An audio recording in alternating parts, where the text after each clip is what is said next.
By now, it doesn't matter whether you like LeBron, dislike him, or you're just indifferent about him. There's simply no more denying that the guy is an all-time great and deserves to be mentioned in the same breath as legends a lot of people never wanted him to be with. That's just reality. The man has scored nearly 27,000 points, pulled down over 7,000 rebounds, and has nearly dished out 7,000 assists. And to go with that, he's now added 3 championships and 3 finals MVPs to his resume, one of which he finally brought to Cleveland after 13 long years. It's safe to say he's already reached a point in his career that most players in history could only dream of. And the crazy part, he's probably got around 6 years left in his career. But this isn't a video about LeBron's accolades and all the way he's accomplished, because I could go on all day about that, and I'm not a LeBron fan. Really? Today I want us to put a microscope on 3 very close calls in his career. Times when he was literally only a hair away from failure that would have likely dented his legacy past the point of repair and kept him from being mentioned with the likes of Jordan or Kobe. I don't think people realize how dangerously close he was in these times to losing that opportunity, and the greatness it took for him to keep that alive. This is the chronological story of those situations, and without further ado, here are the top 3 times LeBron came close to losing his legacy, and he responded. Number 1. Game 6 of the 2012 Eastern Conference Finals vs. Boston. Now, this one requires a bit of a backstory to set everything else up. So, the year before this went down, LeBron had just made the infamous decision to join Wade and Bosh in Miami to form one of the most hated teams of all time, although Golden State is probably now taking that place. I always say it's not so much what he did, but how he did it, because he had a party basically insulting the rest of the league, saying how easy it was going to be to win, and that just threw salt in the wound because at the time, Wade and Bosh were top players. He knew it, everybody knew it at the time, and the fact that he was gloating about the new super team really pissed the world off. Fast forward through that season, and the Heat lost a 2-1 lead against a Dallas team that honestly had no business beating them. In that final series, LeBron had his worst playoff series ever, averaging only 17.8 points a game, and in Game 4 only scored 8 points. They lost that game by 3, and it's pretty safe to say that if he had even averaged 20 or 22 points a game, they would have won. Fast forward another year, and it's about to totally fall apart for Miami. Now, I'm a Boston fan, so it stings remembering this, but I respect the hell out of it. Miami had lost Bosh in the Indiana series due to an abdominal strain, and remember that basically everyone outside of the Big 3 was, pretty mediocre due to the salary cap constraints, and nobody gave 2 shits about that because A, Miami was despised, and people would pay anything to see them lose under any circumstances, and B, basically everyone had gotten hurt in the lockout shortened year, including Boston, who were giving Greg Steensma minutes because of injuries, so it was fair game. Despite not having Bosh, Miami managed to take a 2-0 lead, but Boston fought back to tie the series and push it to a pivotal Game 5 in Miami, and I'll never forget what happened next. Pierce for 3, it's good! Paul Pierce from way downtown, then Boston leads by 4. Paul Pierce had again seemed the best LeBron in the playoffs, knocking down a miraculous 3 to give Boston a 3-2 lead in the Eastern Conference Finals. Mind you that everybody had written Boston off that year, but here they were ready to upset the Miami Heat in 6 games. But all the talk that happened after that game really unleashed the beast. There was so much talk about how LeBron wanted to be king without a ring. They said his super team had failed and that he was a choker. There was even talk about trading one of the big 3 for Dwight Howard. In short, LeBron's legacy was on the line, because had he failed to win a championship with this Miami team 2 years in a row after gloating about how easy it would be, well, there'd be no coming back from that, to put it lightly. Instead, what we got was probably the best version of LeBron to ever exist. For once, he finally came into the game with a Kobe and Jordan mentality that so many people said he lacked. There was no smiling, no joking, no deferring to teammates to be liked. He walked into the Garden like he was the best player on the planet, and nobody could deny it this game. James started the game with 10 straight field goals and walked away with 45 points, 15 rebounds, 5 assists, and he did this all on 73% field goal shooting. Yes, I said 73. But aside from the stats, LeBron just looked mean that night. As Bill Simmons put it, the fans were so shell-shocked that many, including me and my father, filed out with 3 minutes remaining, not because we were lousy fans, not to beat the traffic, but because we didn't want to be there anymore. Honestly, if he'd played this way his entire career, he would have a very serious case to already be called the greatest player of all time. He went on to score 31 points and grab 12 boards in Game 7 to eliminate Boston, and then went on to win his first championship. So to sum this one up, with everything on the line, LeBron put up one of the greatest performances of all time, and even though I was one of the fans victimized by it, I still appreciate the greatness. But this wouldn't be the last time his legacy was tested. 2. 2013 NBA Finals, Game 6. We already knew what the standards LeBron was held to. Nothing he did in the 2012 playoffs was going to be enough to solidify his career alone. Just a year later, his legacy was again being held to the fire. People were already saying his ring didn't mean enough because it was in a lockout-shortened year, and they were especially saying that because it looked like the Spurs were about to end Miami's then short-lived success. It was Game 6, the Spurs had a 3-2 series lead and had all the upper hand they needed. By the end of the third quarter, they had a 12-point lead and all the momentum. Miami's super team was about to lose another finals, have an ugly 1-3 record, and regardless of what LeBron had done the year before, this was about to wash it all away. It gets murky here though. In the fourth quarter, LeBron would go on to put up 16 points to lead Miami's comeback and finally take the lead. However, the Spurs somehow withstood that comeback and created enough distance between them and Miami that really should have been enough to win the championship. However, we all know how it goes. Pretty much everything that needed to go wrong for the Spurs to lose went wrong, and everything went right for Miami. Here's where it gets really murky though.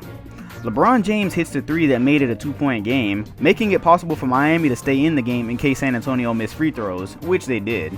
However, he missed the real 3 that would have tied the game, and had it not been for Bosch's amazing rebound and Allen's miraculous 3, Miami would have lost.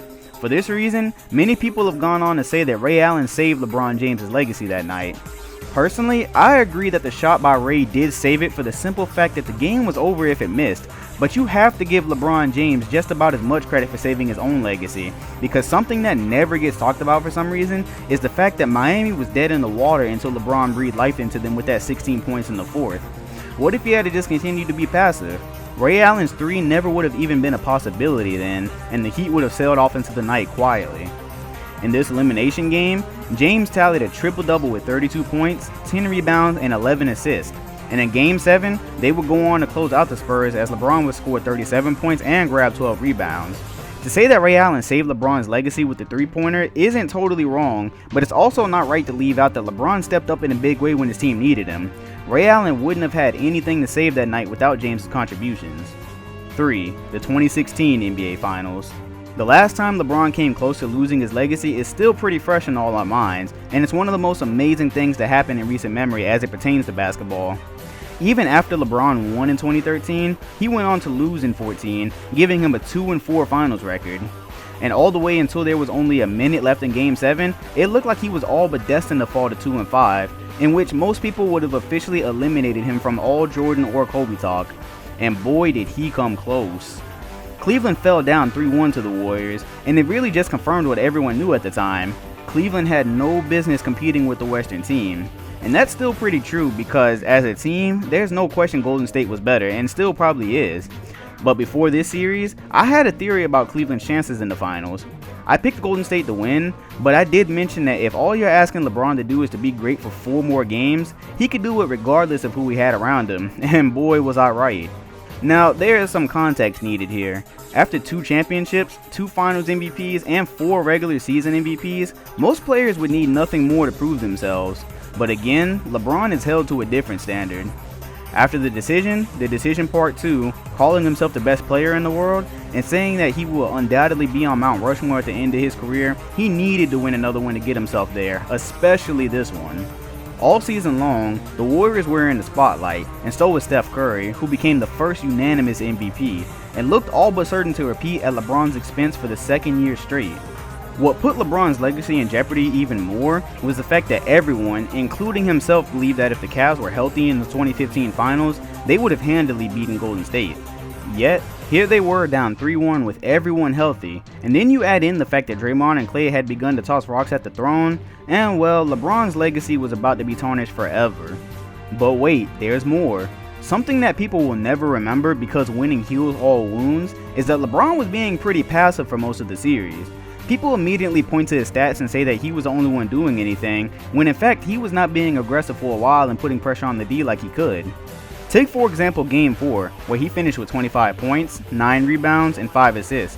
That's an amazing stat line, but nobody's ever going to remember that he basically padded 7 points onto his stats in garbage time when the game was out of reach, which is a far cry away from the LeBron that we saw in Boston when everything was on the line. However, he more than made up for it, scoring 41 points in 2 consecutive finals games, and he almost triple-doubled in both of those, as him and Kyrie put the city of Cleveland on their backs and just would not let them lose. But then Game 7 came in Oracle, and the cards were still stacked against them, and again, LeBron wasn't having the best game of his career. He wasn't in full attack mode all game like he was when his legacy had been on the line in 2012, but he still finished with the triple-double and one of the greatest finals moments of all time.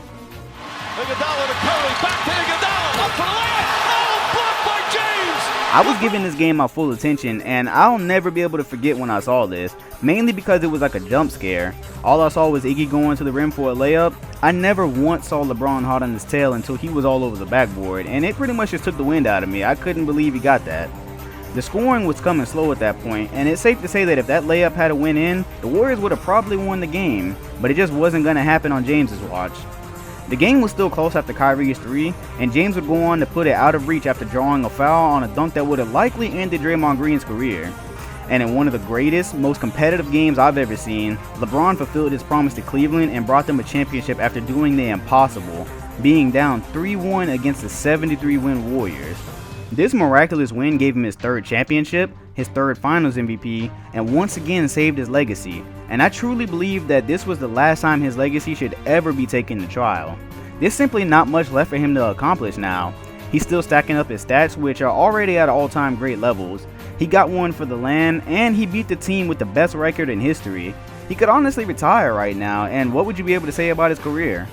Truth be told, as long as he doesn't leave town again for another super team or go on any more tirades about it being easy, would it even matter if he lost another finals? I mean, this guy has done more than most NBA players can dream of. And so, those were the top 3 times LeBron's legacy was on the line, and he responded. If you're a LeBron hater, don't worry, there was a time when I was too. Well, pretty much when I was a kid. Hell, I've got no problem admitting I was one of the people praying for him to lose in 2013. I get it, but what's done is done. Let's take these last 6 years of his career and just appreciate what we've witnessed, because your hate for a player should never exceed your ability to appreciate the game of basketball. When Kobe retired, even the people that hated him came out to pay respects to the many years of entertainment he'd given us, and we all wish that we could have relived the last 15 years just to watch him do it all over again. Believe it or not, when LeBron says goodbye to the game, you're going to realize you've never seen such a combination of athleticism, size, and strength like you've seen with him now, and you're also going to realize you may never see it again. He defended and solidified his legacy on multiple occasions. It's time you move on. Appreciate him, appreciate Curry, appreciate all these guys, because they're not here forever. Speaking of appreciating greatness, if you want to relive the greats of the last decade or two, check out the mix I made about a week ago. It's a pretty good watch. I'm Dom2K, thanks for watching, signing out.